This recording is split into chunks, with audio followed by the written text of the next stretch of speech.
Deməli belə, qış üçün indi və bundan sonra görüləsi işlər barədə kiçik bir xronologiya paylaşacağım. İnşallah ki, hamımızın yararına olar. Deməli, birinci qışlıq yağ. Qışlıq yağ niyə vurulmalıdır bağa? Əgər gövdələrdə şitovka, cənə, yastıca müşahidə olunarsa, o zaman qışlıq yağ verilməlidir. Əgər gövdə çiçək kimidirsə, tərtəmizdirsə, bunu atmaq ehtiyat tədbiri yox, sadəcə bədxərclikdir ya da fırıldaqçıların bazarına xidmət etməkdir. Başqa söz demirəm. Qışlıq yağı atarkən tərkibinə əlavə olaraq supermetrin və deltametrin kimi kontakt preparatlar qatılmalıdır və ancaq kontakt tərkibli olmalıdır. Çünki qışlıq yağ deyəndə parafin yağı və kalium hidroksidin qarışığıdır. Bu da təxminən 12-13 pH aralığı deməkdir. Sistemik qatqı onun tərkibində tamamilə funksiyasız qalacaq. Kontakt preparat tək atıldığı zaman öldürücü təsir müddəti maksimum 5-6 saatdir, amma yağla atıldıqda 15-20 gün öldürücü təsirini saxlayır. Bu da gövdədə ola biləcək hər hansı bir zərər vericinin yaşama şansının olmaması deməkdir.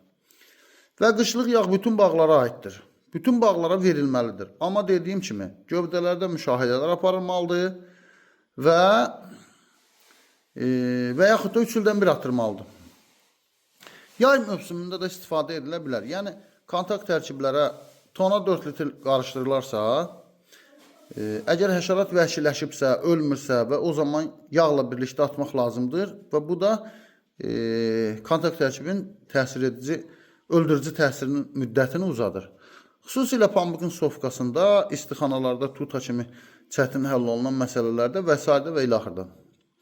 İkincisi, laim sülfür, yəni əhəng və kükürt məhlulu. Bunu xuslar üsulla da hazırlamaq olur, yəni od ocaq qallayıb rastvoru qaynatmaqla əldə etmək olar, ya da profesional yolla yüksək təzyiq altında reaksiyon aparıb, denaturasiya etmək və əldə olunan qarışığın bulanıq məhlulun flotilyatorda çöktürülərək şəffaflaşdırılması yolu ilə. Yəni, hər ikisi məqbuldur. Kustar yolla hazırladığınız laim sülfürün dozasını biraz artıq götürmək lazımdır. Yəni, bizdə laim sülfür 32-lik kalsium polisulfit formasında profesional hazırlanır. Nəysə, laim sülfür yay, qış bütün mövsümlərdə istifadə oluna bilər. Üzümdə külləmədən istixanada unlu şeyhə qədər, taxılda, qarğıdalda bütün növ pas xəstəliklərini tam aradan qaldırır. Pambıqda qırmızı hörümçək daxil bütün xəstəliklərə tətbiq edilə bilir. Kükürt tərkibli olduğu üçün hörümçək, yastıcalar və yarpaq bitlərinə də öldürücü təsir göstərir. Mövsüm ərzində bir çox zərər verici və xəstəliklərdə istifadə olunur. Tona 1 litrdən 3 litrə kimi. Qış dövründə isə tona 6 litr ilə 10 litr arasında qışlıq yağ əvəzi dərmanlamalarda istifadə olunur. Nar, xurma, şaftalı, nektarin, alça, sitruslar və üzümdə ümumiyyətlə qışlıq yağı tam əvəz edir və qışlıq yağdan daha çox laim sülfür tövsiyə edilir.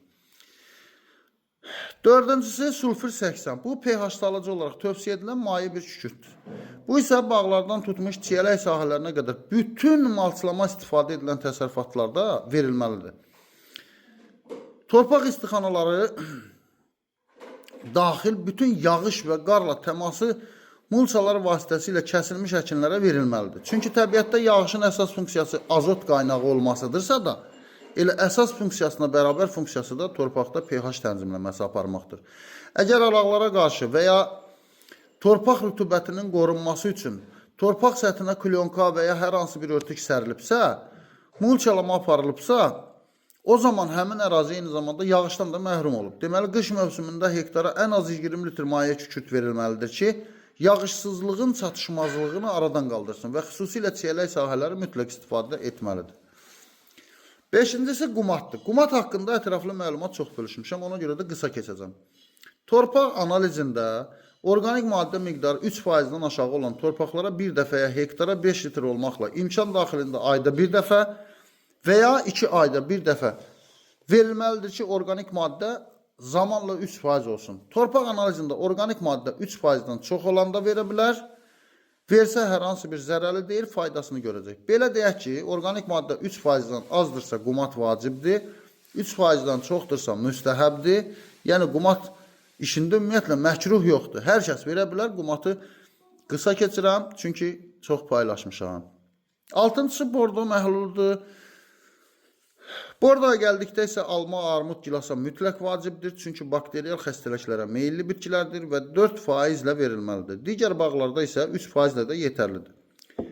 Və bordo haqqında paylaşımında da izah etmişəm. Hazır bordo heç bir halda bağlara fayda vermir. Tərkibində mis hidroksidlə kalsium karbonatın qarışığı və rəngdən ibarətdir. Mis hidroksid qismən fayda versə də bordo sayılmır. Yəni bordo dediyimiz bağın 70-80, bəzən 90% problemlərini aradan qaldıran mis sulfatla kalsium hidroksidin qarışığıdır. Bu iki birləşmə isə quru halda bir arada ola bilməz. Çünki daşlaşma baş verəcək.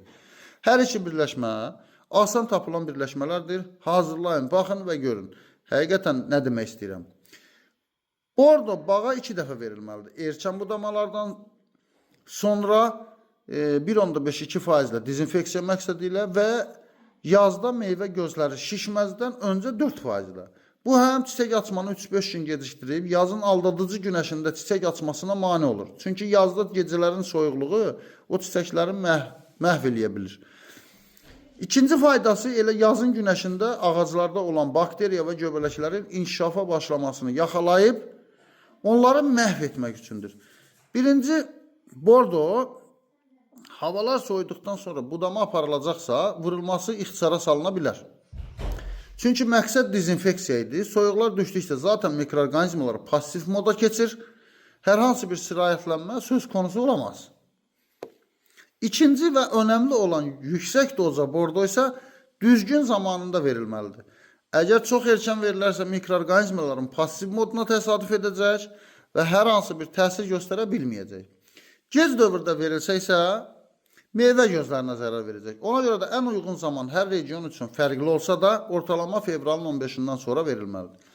Bordonun bizə qazandırdığı ən üstün avantaj növbəti ilin dərmanlamalarının və xəstəliklərinin 80% azaldılması olmasıdır. Amma təəssüflər olsun ki, hazır bordolar ağaclarımızı boyamaqdan başqa bir işə yaramır. Təsərrüfatın bir hissəsinə bordo heç verməyin və müqayisəyə baxın. Nə demək istədiyimi anlayacaqsınız. Yəni, bordo verilən yerlə bordo verilməyən yerin arasında heç bir fərq olmur.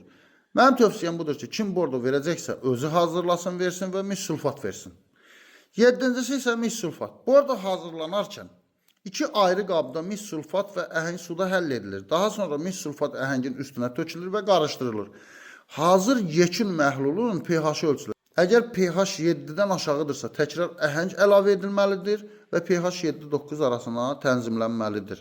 Bu məhlulda yandırıcılıq və aktivlik göstərən tərəf mis sulfatdır.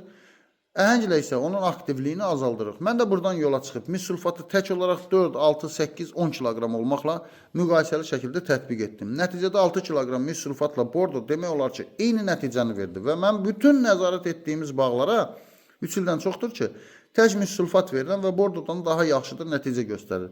Bu artıq sizin seçiminizdir. Özünüz seçməlisiniz. Ya hektara 500 manat heç bir fayda verməyən bordo, ya da 50 manat. Konkret iş görən mis sulfat. Bu qədər. 8-ci isə gümüş suyudur. Bu da virus xəstəliklərindən qorunmaq üçün xüsusilə şarka virusundan ötürü verilməlidir. Qış dövründə verilməsi daha yaxşıdır. Amma ilin hər fəslində istəsəniz verə bilərsiniz. İldə sadəcə bir dəfə 16 litrdən 22 litrə qədər tona qarışdırmaq olar. Mövsüm ərzində də həmin doza ilə verilə bilər. 9-cu isə gips, dolomit və kükürt. Bu üçü də pH tənzimləməsində və torpaq balanslaşmasında rol alır. Amma ki, hansı torpağa verilməlidir? Bunu torpaq analizi olmadan vermək olmaz. Bunların hər birinin torpaqda hansı reaksiyalarda iştirak etdiyi və necə bir şəkildə torpaq pH-ında katyonların iyonlaşmasında rol aldığını paylaşmışam. Bütün reaksiyalarını paylaşmışam video çəkilişdə. Onları izləsəniz, aydın olar ki, tövsiyə üçün torpaq analizi nə qədər əhəmiyyətlidir. Və keçək yekun rəyə. Tövsiyə olunur ki, hal-hazırda bağlar üçün artıq aşağı doza mis sulfat və ya bordo üçün gecikmişik. İxtisar edə bilərsiniz. Daha bundan sonra mis sulfatı, aşağı doza bordonu və yaxud mis sulfatı verməyə ehtiyac yoxdur. Şaftalınlar, xurma, sitruslar, alça, cavalar, mut bağlarına və həyatyanı qarışıq bağlara 6-10 litrlə laim sulfur verməyiniz məsləhətdir. İndi laim sulfur verilmiş bağlara fevralda 3%'li bordo vermək lazımdır. İndi laim sulfur verilməyən bağlarda isə fevralda 4%'li bordo və ya 6 kiloqram mis sulfat verməyi tövsiyə edirəm. Alma ağaclarına isə laim sulfur verilsə də verilməsə də bordo 4%'li verilməlidir yaz qabağı.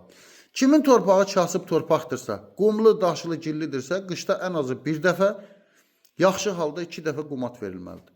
Kimin bağında yağış keçirməz mulça varsa, çiyələk sahələri və torpaq istixanaları və eyni zamanda mulçalanmış meyvə bağları da mütləq sulfur 80 verməlidir ki, yağışı əvəz edə bilsin. Unutmayın ki, ancaq mulçalama aparılmış ərazilərə aiddir. Və kimin bağında virus xəstəliyi varsa, hətta qonşuluğunda varsa, mütləq ən azı 6 litr gümüş suyu dezinfeksiya məqsədi ilə verməlidir. Dolamı gips kükürdə gəldikdə isə hektara 40 kiloqram ilə 2,5 arasında verilə bilər. Və gördüyünüz kimi bu qədər geniş intervalı olan tətbiq dozası heç bir halda torpaq analizi olmadan hesablana bilməz.